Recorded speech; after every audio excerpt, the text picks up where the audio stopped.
Welcome back to Silent Sales Machine Radio. We are your co-hosts. I'm Brian. And I'm Robin Joy. And this is Coach's Corner. Hey, everybody. How's it going? Good. Good. Hey, we usually bring up a question that we've gotten from one of our coaching clients in these sessions. Yeah. But I know we're going to flip the script. We're going to turn it upside down. You love to turn it upside down. No, that's you. You love to turn it upside down. Uh-huh. All right. So what do you want to talk about today, Brian? Today, I want to ask a question of all the listeners, or to all the listeners. Okay. One simple question. Mm-hmm. When things get tough, are you still committed? Yeah. I guess if I ask myself that question, that's a little bit heavier than talking about somebody else asking that question. Right. Yeah. Because it's easy for us when it's not us. Right. Sure. It becomes a little more challenging when it is ourselves. So we're going to talk about why commitment really is the anchor of what you're doing here, why talent alone isn't enough without some daily development, and how belief shapes your whole journey. Oh, so it sounds like we have like 3 ideas. We're going to have one conversation, and hopefully there'll be a lot of takeaways. Well, practical takeaways, right? Practical takeaways, and we'll see if we can stitch these together so that it actually all kind of lines up, right? All right. Well, let's see how we do. So, I'm sure the listeners will let us know. So this first topic is what we'll call the commitment one, right? Okay.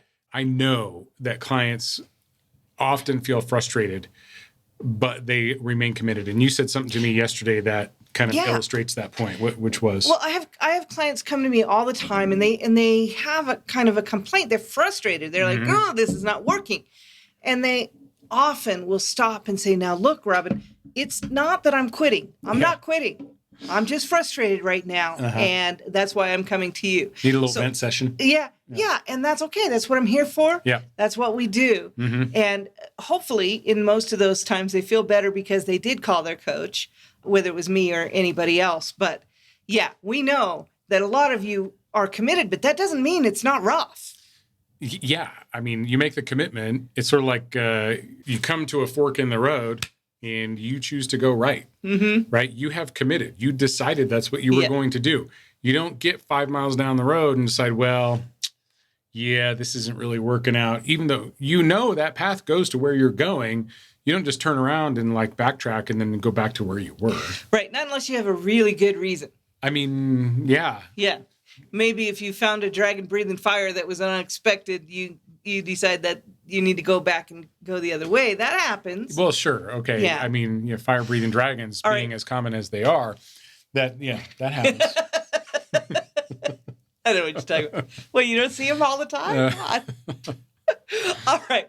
So what you're trying to say then is commitment is when you know the outcome's guaranteed. When you've talked about this inevitability before. I think you guarantee the outcome by making the commitment. That's an interesting way to think about it. Okay. Think about this. You're too young to remember, but when you were young and you decided that you were going to learn to walk, there was nothing that stood between you and accomplishing that. Oh, sorry. Did you take some falls? I got lost when you told me I was too young to remember. Oh, you mean I was too young when I was learning to walk? Okay, darn. Okay. Yeah.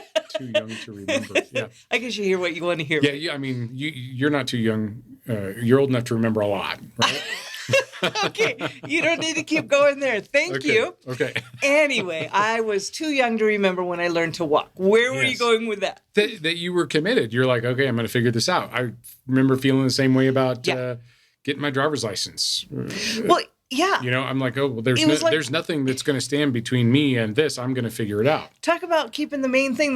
When you're learning to walk, that's all you got on your mind pretty much is getting from here to there in the way that, keeps you from having to, get there faster. You bring it up, this quote from Stephen Covey. Yeah. I think it was Stephen, one of the Coveys. That the main thing is to keep the main thing the main thing. Yeah. Right. I love that because if you've made the commitment, no matter what it is that you're doing, then your main thing is to keep that main thing the main thing, which is front and center, the one thing you're working toward all the time. Yeah. And when you're 15 years old, at least it was 15 when we were 15, and you want your driver's license, that's the main thing. That's what you do. That's what you do. You overcome all obstacles. You get your parents to go drive with you. I know it's not the same way anymore, but for us, it was like that. Yeah. My parents didn't want to go drive. Well, they had to go somewhere. Well, let me drive.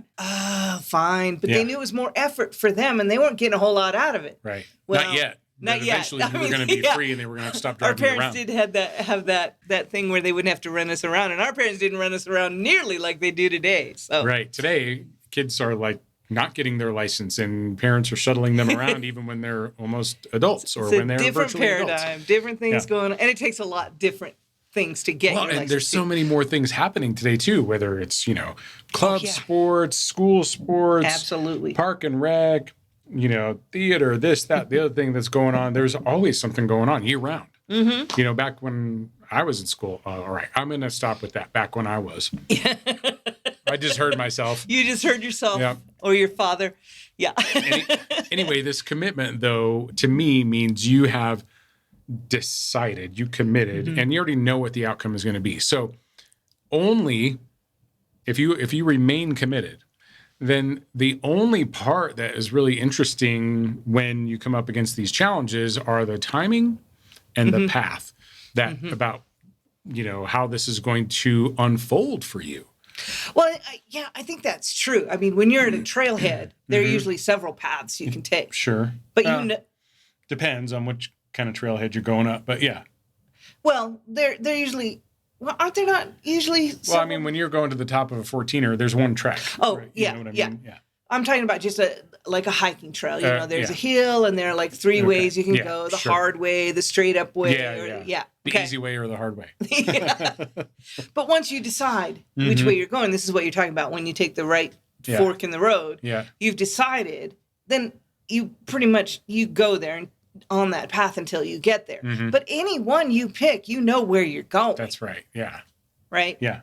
So this kind of came up for us the other night when we were watching this show. Not that we watch a ton of TV anymore, but it was a season 3, episode 1, and the main character, their life is in danger. And like, I'm looking at you and I'm like, okay, we know this person's not going to die. I mean, they left us in a cliffhanger, and we're like, oh my gosh, it looks like he's going to die. And then we realize he's not going to die. He's the star of the show. And this is the first episode of the season. He's not going to die today. Yeah. But it is interesting to see how, it's interesting nonetheless, right? Oh, it's like a pickle. Should be interesting how they get out of this one. Boy, they got themselves into something now. Now what's how are they going to get themselves out of that? Right? Okay, so what do we do with that? How does that apply? Well, this is where you are when you're in your business, when these challenges come up.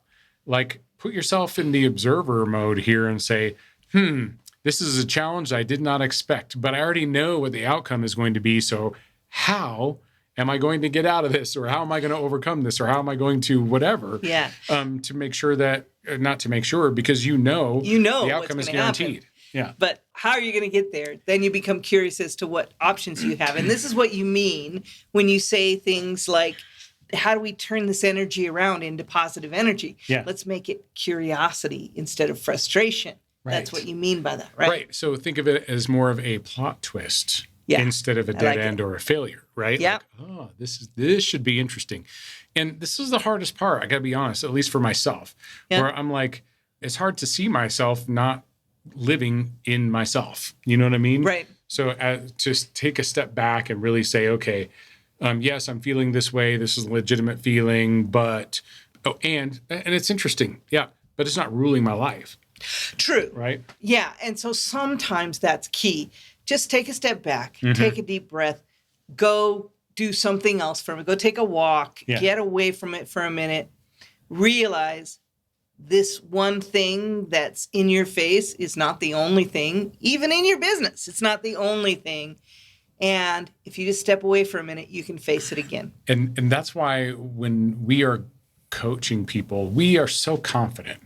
Well, yeah. In the process, because as we've said, we've solved for the how. There's not a problem of how to get this business done, to build a successful business. It's never done, but to build a successful business. So how is not the problem, right? Like how to do this, how to do that, how to do the other thing. These have all been solved for. The challenge is here between, the longest 6 inches of the human body is between the ears, right? Absolutely true that for me. path is what we're typically solving for when we are doing coaching and working with people. But you're right. It sounds like we're really confident, and we are. We can see that barrier. We can see that you're facing. We can see the other side of it. Yeah. We know how deep that barrier is, how thick it is, and what effort it's going to take to get through it. And it's usually less than what you think. We absolutely believe that you can.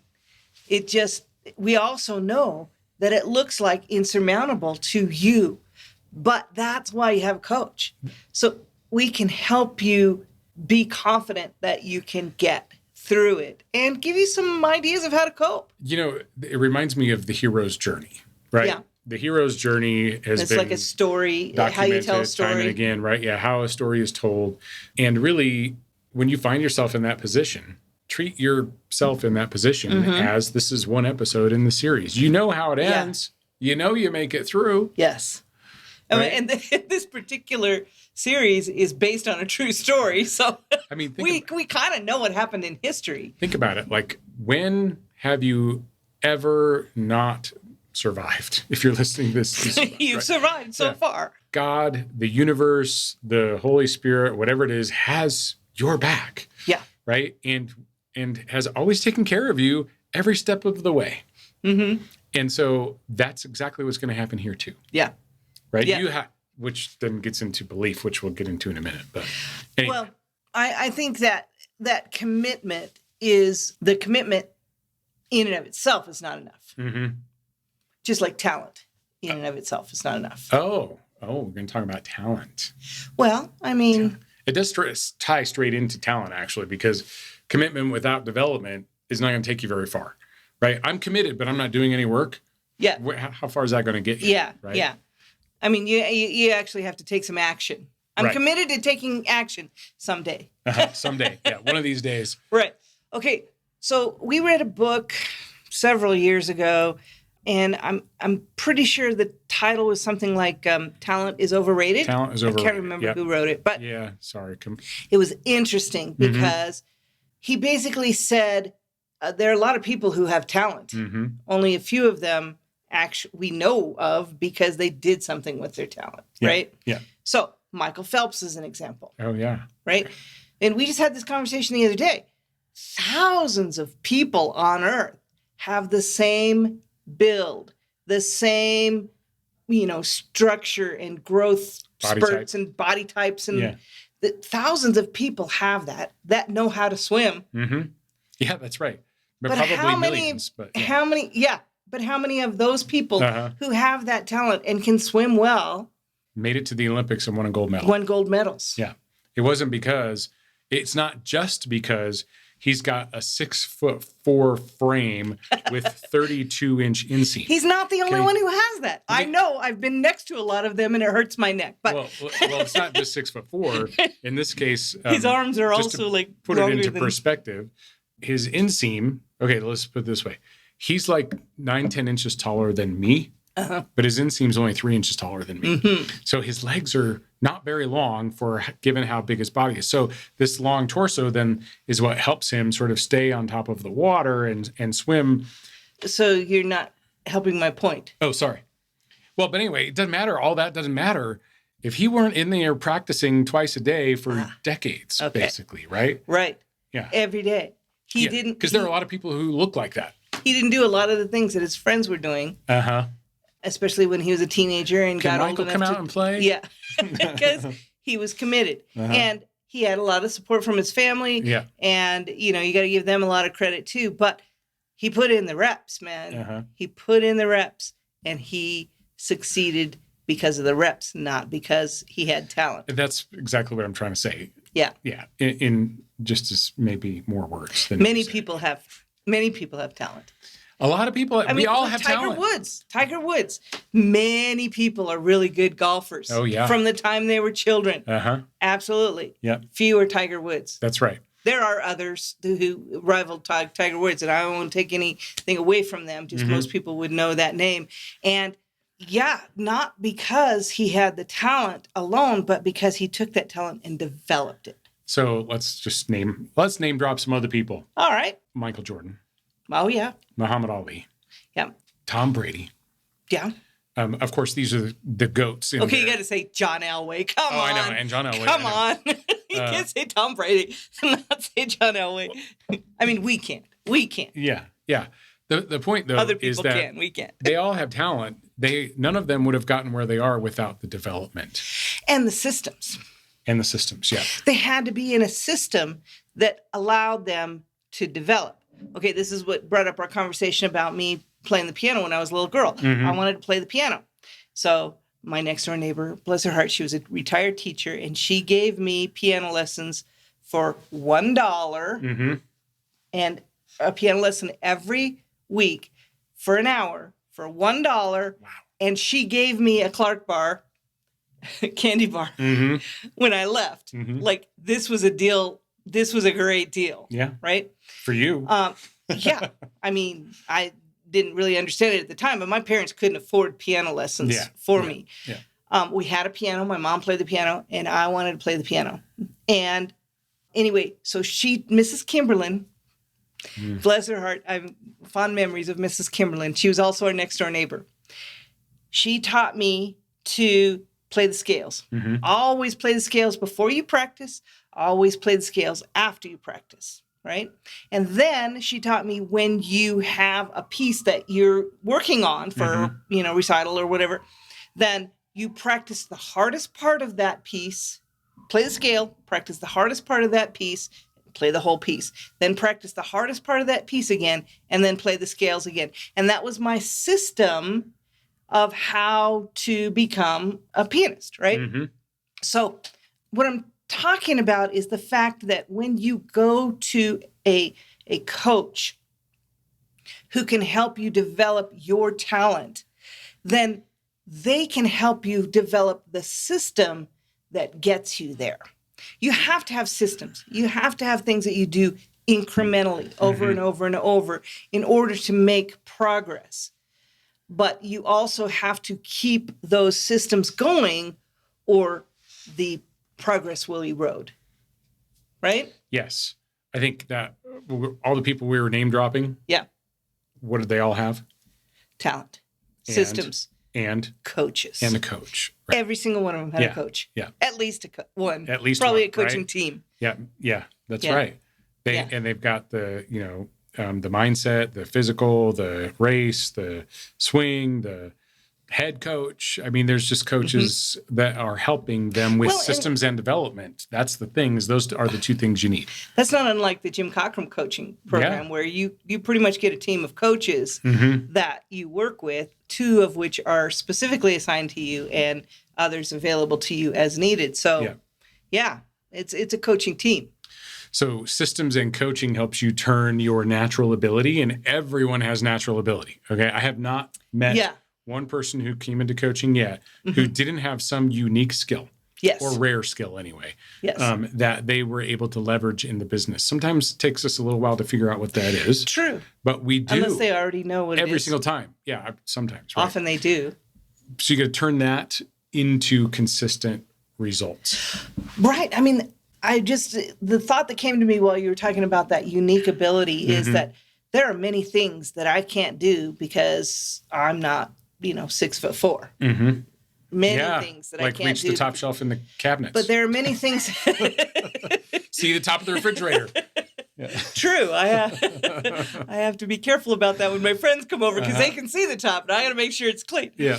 But but there are other things that I can do that tall people can't do. I don't know what they are. I can hide in a crowd easier than a really tall person, maybe. But it makes me think of, like, blind people can't see, but they have much stronger, often other senses that are way more developed than mine are because I use my eyes for these the things that they have to use other senses for.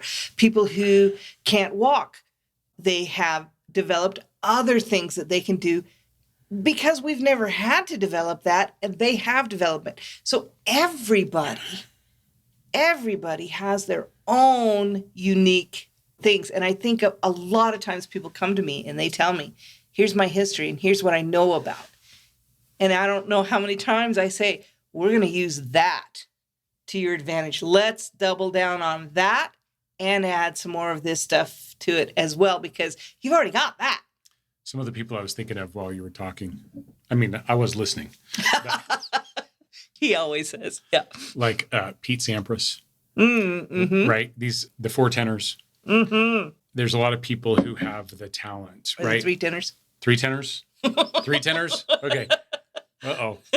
I just totally stuck my foot in my mouth on that one. Yeah. Isn't that I'm way wrong? The And one of three us tenors, is the four anyway, tenors. Obviously, whatever. we're not worried about Yeah. embarrassing ourselves. And, everything we've been talking about We is don't know everything. sports, but I mean, you can apply this in business too. There's the Jack Welches and there's the Elon Musks Yes. and there's the previous Apple CEO. Yes, I can. And even Tim I don't Cook, know why I can right? never think of his name. Well, I read a quote from him earlier today, but the Yes. name just escapes me. Every So time. you can lambast us. They're in all the comments standing here. there. They're all sitting Yes. there going, whatever his name is. Right. Okay. Anyway, and they all, I bet you, had coaches too, right? Or have Oh, coaches yeah. too. Sure. I know for a fact that I know many C-level people who have coaches. I'll just leave it like that. Yes. Okay.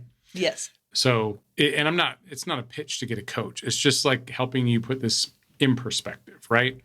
Growth comes from you practicing skills, not from the raw talent. If it was just raw talent, then every above average singer, every above average sports player, every Swimmer. above average musician would be top of the world. But that's not the way it works, because there's a lot of people who are above average. Mm-hmm. Not as many as average. That's, the word. but above average. That's the word. That's the word. So, but in order to be great and even elite takes the honing of these skills, and usually not in 2 weeks, right? This is usually a lifetime accomplishment type thing. Mm-hmm. Mm-hmm. And so, not that we should ever look at the size of the mountain and decide that's why we're not going to hike it or try to climb it. No, but we decide what we're going to commit to. And Sure. so even if we have a little talent, doesn't mean we have to do that thing. Yeah. So, Right? but We even have with choices. talent and commitment, there is one more ingredient, actually. Oh, Belief. And that's where I think the coaching and these other concepts can get super powerful. you did say there would be 3 things. I did. All right. You thought we were done? No. That makes 3 things. Oh, okay. Yes. So we've been reading this book, 10X is Easier Than 2X. And there's a great story in there about Michelangelo and how he carves the David, right? Mm-hmm. We also just watched a series on PBS about Michelangelo. Yep. Interesting how these things all come around at the same time. Anyway. Interesting how last night we were talking about something specifically and it turned up in the next page of the book that we were reading this morning. Like that's exactly what we said last night. Yes. Yeah. And this is how you start knowing that you're having the synchronicity, And the being in the alignment. flow. Yeah. The alignment. Yeah. Yeah, because things start fitting together. So if you are working with a coach, that coach sees the David in you Yeah. before you ever do. Yeah, absolutely. Just like Michelangelo saw the David in that slab of marble Yep. before anybody else did. Yep. He could see it before it got there. Mm-hmm. And that's what your coach can often see, what you're going to become before you can even get there, Yeah. before you can see it. And their goal, their job is to maintain the belief long enough for you to catch the belief so that then you're an unstoppable force. Yeah, and I can't talk about Michelangelo without saying the thing that is most impactful to me that he said, which when he was asked, how do you know where to, use your chisel and what to take away? And he said, I just kept taking away the things that weren't David. Mm-hmm. And often it feels like that with coaching. Oh, no, all the time. Come back here. That's not where we're going. Take that away. You're getting distracted. No, take this away. Mm-hmm. You've got the wrong idea about that. Let's adjust what you're thinking. And a lot of times it feels like your coaches just say, no. No. Yeah. We're trying to take away the things that are not David. Right. We don't care about that piece of stone. Yeah. That's just noise. We're trying to hone it in for you so that you can focus on what's important. Because remember, we can see the other side. That's right. We're on the other side looking back. And so we know what effort it's going to take, and we know where you're going to have it, just enough off that you won't be able to get through. So we try to help you straighten it out. Because we are learners as human beings. Yes. We are learners. And especially we use when our coaches in the same way. Yeah. But when we are learning something new, we think we need to take everything in. Mm-hmm. And the reality is that the majority of that stuff is noise. Yeah. Right. And a quote from, it's not a quote, but a former coach or someone who was in the coaching community used to say, when you get, the way you become successful in this business is by getting good at overlooking the things that don't matter. Yeah. And so when we talk about the things that don't matter, I know it seems crazy to you as a new person that you got a buyer to seller messaging that is threatening you on some level or something like that or they want a free product or they want a refund or whatever. Mm-hmm. And this wraps you around the axle in the early days. And that's okay. I mean, you want to understand every bit of it. Mm-hmm. This is the not important. This is not David. Chip it away, right? Yes. Like we don't need to pay attention to that. So our approach to that is probably going to be, okay, let's look at that. Let's see what it means, where it came from, what we should be concerned about, what we should not. Mm-hmm. And hopefully you'll feel better when you realize we've seen 1 million of these and it's probably not as bad as you think it could be. And you probably know that. You just need us to tell you that. Yeah. And that's what we're there for. Yeah, exactly. Yeah. So we can give drills all day long. All day long. The mechanics, right? Absolutely. There's a ton of the how that we have solved for here. But until you put the belief behind it, it doesn't really go anywhere. Mm-hmm. You might be going through the motions. You might be, thinking you're checking all the boxes. But until you have committed and believe that this is going to happen for you, then the drills aren't that helpful. Right? Yeah. Yeah, I agree. I mean, then you just get frustrated. Well, I keep doing the drills. Yeah. I keep doing the drills and nothing's happening. Yeah. Because you need the belief that drill will get you somewhere. What is it that you love the wax on and the wax off, right? I may not understand it, but I know I have to do the drills. Uh-huh. And I will understand at some point and be able to help someone else wax on and wax off and understand why that's important. Mm-hmm. Yeah. Sand the floor, paint the fence. Yep. Do all the things. Do all the things. Well, so if you're new here or you're struggling here and you don't, you're not sure where to go or what to do or whatever, just borrow some of our belief. Yeah. Right. And this is, when I say we've solved for the how, this is to build your belief.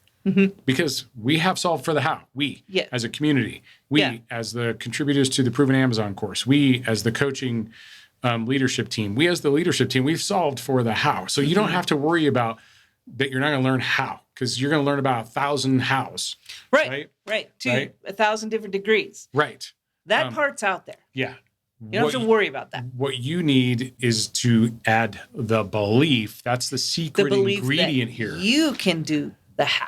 Yeah, the secret ingredient is that it's going to happen for you because you're going to execute on it, right? That's true. Then your confidence grows every time you see as you make progress. Make progress. Yeah. Right? Did you ever compare yourself to the very first scale that you played to the scale that you played a year into learning how to play, or 6 months in or whatever? And you thought to yourself wow, I have really improved a lot. Well, sure. I mean, the first time I played a scale, I had to look at every finger and, figure out what the fingering was. Like you can play the scale faster if you get the fingering right. Oh, and then play a scale with both hands, scales on both hands. Like there was a total development there. And without looking. Yeah. Of course, if you're doing it right, you almost can't look. Well, anyway. Yeah. But yes. Yes. I feel the same way about when I had gone several years without playing the guitar. Yeah. And I decided, okay, I'm going to jump back in and I'm going to practice X number of times a week for X amount of time. And here's my regimen. Yeah. And I saw progress. And it was the first time I'd actually, not that I didn't progress from the very first time I picked up a guitar, but just progress in that dedicated time that I put in. Now, it's not that I let the world go and just focus on guitar. I just let an hour, 4 days a week, go so I could do that. That's pretty much all we're asking for here. It's not that much time. I mean, that's very different than when I was learning to play the piano. Because if you ask my brother and sister, there was nothing else going on in my world but playing the piano the whole time I was growing up. Well, you were obsessed. You were like, make her stop. I was obsessed. You were passionate about it. I was passionate about it. That's the way that I think, I am with this business. I'm so passionate about this sourcing, and I'm passionate about testing and identifying replans And coaching. And I was going to save that one for you. Oh, sorry. Like and I'm passionate about coaching too. Yes. But I've seen your development to become the coach that you are today. And I say to you all the time, like, man, I wish you were my coach, because you are really good at this. I love coaching. And it shows. Like, people who work with you, they know that. And I know that because I live with you. But I love working with the clients who come to me and say, I want to do better. Do you have any ideas? Mm-hmm. I love coming up, brainstorming with them and working out, well, we could do this or that, but it's going to be your decision, helping them make decisions. Mm-hmm. I don't know, sometimes you realize what you were meant to do. Mm-hmm. And I feel like I was meant to coach people. I know. I say all the time, like, I can tell when you've had coaching sessions because you are lit up. Like, you're just on cloud nine. It's the coaching clients that do it for me. Yeah. Like, this is what lights up my day when I get to talk to the people who have chosen me to work with. Mm-hmm. It makes me so happy. All right. Well, let's I could go along. Let's start to land this plane. Okay. As it were. So when you put all these three things together, the commitment, the development, and the belief, this is the recipe for growth and success that lasts, or sustainability, right? Yeah. If you're missing any of those three things, then your sustainability comes into becomes at risk. Right. Right. Right. Right. You've got the recipe. Now you got to bake the cake. That's right. Yeah. Okay. All right. So do you have a quote for us today, Brian? I do have a quote for us today. This quote comes to us from George Bernard Shaw. It goes, "The only man who behaves sensibly is my tailor. He takes my measurements anew each time he sees me. The rest just go on with their old measurements and expect me to fit into them." But you're changing all the time. So if they use the old measurements all the time, it wouldn't continue to fit you. I don't know anyone who's right now, like in my age group, who is the same body type as they were when they were 18 or 25. Oh gosh, no. Or even 40 probably, you know? Yeah. It changes. It does. And part of it is just maturation. But I think the point of this is where I was trying to get to is we often say there is no set curriculum that we serve up to every single coaching client that comes in.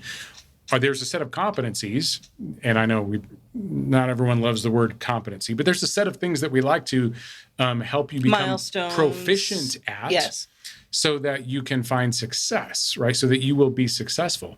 But when those proficiencies need to be, come into play, and how they come into play, that depends on you. Right. Right. And that's why we try to meet everyone where they are. We are George Bernard Taylor's Taylor. Yes. George Bernard Shaw's Taylor. Sorry. We're going to take a new measurement. And then we do. We do take a new measurement almost every time session, we see. right? Absolutely. Yeah. Right. Well, what happens if we're moving along in the business and we're making progress and we're developing our talent, but we're getting frustrated? What can we do? Oh, in other words, there's a plot twist? Oh, and there's a plot twist. There's a plot twist? How are we going to get ourselves out of this? Well, the number one thing is go test some more ACEs. Go test more ACEs. Let's go find some more ACEs. All right, great to see everybody. We'll talk to you soon. Thanks, everybody. Have a good one. Hey, thanks for joining us for today's episode. But before you go, I got a couple special minutes for you. Let's spend some time with my good friend, Jeff Schick of jeffschick.com. Over the years, he's handed us so many great tips and insights to help protect our e-commerce, Amazon, Walmart accounts from legal and policy violations. What are you seeing lately, Jeff? What new tip do you have for us today? So what I wanted to talk about today is about the idea behind acknowledging violations.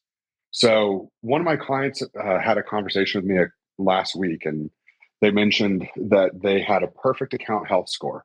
And I was like, that's great. Like, you looked at their dashboard and it was zeros all the way down. And we were just talking it through, and they said, yeah, I just acknowledge violations when they come in. And, if I can't fight it on an appeal, I acknowledge it. So that way I get it off my account. And it was an interesting conversation because that was what they thought that was going on. But with our experience with other sellers and, especially dealing with Amazon's attorneys, we actually see that there's a whole other side of Amazon that the sellers don't see that's beyond the seller central dashboard. And so what I mean by that is that, when you make an acknowledgement on Amazon, the gist of what you're clicking is you're clicking a button that says, I understand and acknowledge the violation and have taken steps to remedy it. It's roughly along that wording. And so it seems harmless enough. The problem is that Amazon views that as an admission of wrongdoing. And so while they're willing to give you a second chance, just like, you show up in high school, you show up 10 minutes late and the teacher, marks you as tardy, but then lets you still come to class. It's kind of the same principle. Amazon lets you, mark yourself as understanding the violation and keep selling, but that doesn't go away. And so, it becomes really dangerous later down the line, depending on what you're actually acknowledging. So, like, for instance, an example of that is we had a seller acknowledge a counterfeit claim recently. Well, they were accused of selling counterfeit products that they had purchased directly from the brand. Obviously, if they're brand direct and not through any wholesale companies or third parties, it was directly from the brand's brand.com website. And so the seller was clicked acknowledge anyways because they wanted to get it off their account. And Amazon hadn't been accepting their order confirmations. So the problem with that is that even though it seems like a harmless acknowledgement, they've now acknowledged to Amazon by clicking the box. They've said, I understand the counterfeit policy and acknowledge the violation, meaning I agree that I sold a counterfeit item, Wow. even though that's not the case. Right. And so we've seen this surface, unfortunately, a few times now where Amazon legal, the seller might get suspended for something else. Like maybe they're suspended for order defect rates. And then Amazon legal comes back and says, after a holistic review of your client's accounts, here's all the times they acknowledge selling, for instance, we'll just use this example. Here's all the times they acknowledge selling counterfeit products. So, and we saw this in one of the cases, they said, even though you are correct, the seller did not violate our, let's making up the example, order defect rate policy. There's obviously something else, but, attorney-client privilege. They said, even though the seller didn't violate this order defect rate policy because they've acknowledged selling counterfeit items in the past, we don't feel comfortable continuing this business relationship because they seem to have a problem with sourcing inauthentic items. And this is a seller who'd always bought everything from the brand, but just wanted to have that perfect account health dashboard. And so they kept acknowledging the violations when Amazon wouldn't accept their appeals. Right. Right. So if you just acknowledge it and say, yep, I'm guilty, even when you know you're not, and you probably should fight it, that could come back to burn you at some point, is what I'm hearing. Exactly. It can come back to burn you big time. And so even like in cases where, for instance, a brand, a seller gets an IP complaint and we have been fighting it, the brand won't take it off. Amazon won't accept the seller appeals. A lot of times sellers will then come to me and say, well, can I acknowledge it? And I'll say no, because you didn't sell a counterfeit item. You don't want to acknowledge this and put this on your record, telling them that you did something you didn't do because it could have further implications down the line. Yes. Because items drop off the visible dashboard after 6 months, but an acknowledgement stays on your Amazon account indefinitely for Amazon's attorneys to see. So it's just one of those things. It's like it's better to let it ride it out than to admit to doing something you didn't do. And in all cases, that's something I would run past you and your team and get your advice. That's the reason we keep you guys on retainer, just a few dollars a month. jeffschick.com. Yeah, before you click any acknowledgments or admit something just to make it go away, you need to run it past Jeff and his team. And that's a great insight today, because you do see some pretty bad advice floating around the e-commerce forums and Amazon groups. Sometimes it's like, oh yeah, just acknowledge it. It goes away and it'll vanish from your dashboard. End of problem. Well, no. And even account health associates, if you call account health, they will do it too, because guess what? On their metrics, they're graded on, how effectively they're helping sellers. And having someone acknowledge something is just as effective as having them appeal something successfully. Yes. So, that's always a big piece of advice. We always tell people, trust but verify. Yep. So Amazon seller support can get, account health support or seller support, whichever team you want to talk to. Yeah. They can give you decent advice sometimes, but always verify, because unfortunately there is a lot of times that they give bad advice, and sellers are responsible for having read the policy themselves. So you could literally read the Amazon policy on, late shipment rates, for instance, and read that it says, after X% you'll be suspended, and then call seller support and account health support and ask them, to explain the policy to you. And if they do, and they explain it to you wrong, that's on you for listening to their explanation. Unfortunately, Amazon's not going to give any deference. Even if you have a recorded phone call, they're not going to come back and say, well, you listened to us, but so we're sorry. Yeah. They'll come back and say, well, you should have done your own research to verify it. If you, I'm sure it's in their terms of service somewhere. Even if we give you bad advice, you're responsible for your own actions. Actually, believe it or not, they actually do have that paragraph. It says, nothing in this should be considered legal or compliance advice, and we encourage sellers to work with outside consultants and attorneys to ensure compliance with our policies. So that's Amazon itself saying every seller needs to go hire jeffschick.com and put him on retainer. If they would just go ahead and put my logo there while they're at it, it'd make life so much simpler. Save everyone some time, man. Just send them right to the best. I love it. You. That is really good stuff. Even if it kind of reminds me of calling the IRS and you say, I'm having trouble on this line of my tax form, and they give you really bad advice. That agent's not the one that's responsible. You are. No. Same thing here. Just because you finally got an agent to say what you were hoping to hear doesn't mean it's the best advice. You need a pro in your corner. Well, it's interesting you say that. Back in the day, before Amazon collected the sales tax, Arizona used to have a policy that if you called them or emailed them and they told you that you weren't responsible for the sales tax, that you actually were still responsible. But if you knew the proper channels to go through and you had a tax, either a tax attorney or an accountant reach out to the Arizona Department of Revenue and do what's called an official letter ruling, they would write you the exact same email, but they'd stamp it with an official letter number, and then you wouldn't be responsible for the tax. So it just goes to show, it's, the phone calls and the emails are great, but if it's not the right channel, it doesn't carry any weight. So yeah. Well, all I just heard you say is I'm sending all that to Jeff and his team when it comes up, because I don't want to have to worry about it. It's so many of us in our community do, man. So, thank you. We appreciate you very much, man. And a great sponsor of this show. For those who haven't heard of Jeff before, get over to jeffschick.com, spelled just like the razor. Put his team on retainer for a few dollars per month. And Amazon, Walmart, e-commerce rules, laws, regulations. Man, these guys are good. They're so good at what they do. And I just appreciate you, Jeff. We're going to do this again next week, right? Awesome. We will. Thank you. Talk to you then. Okay.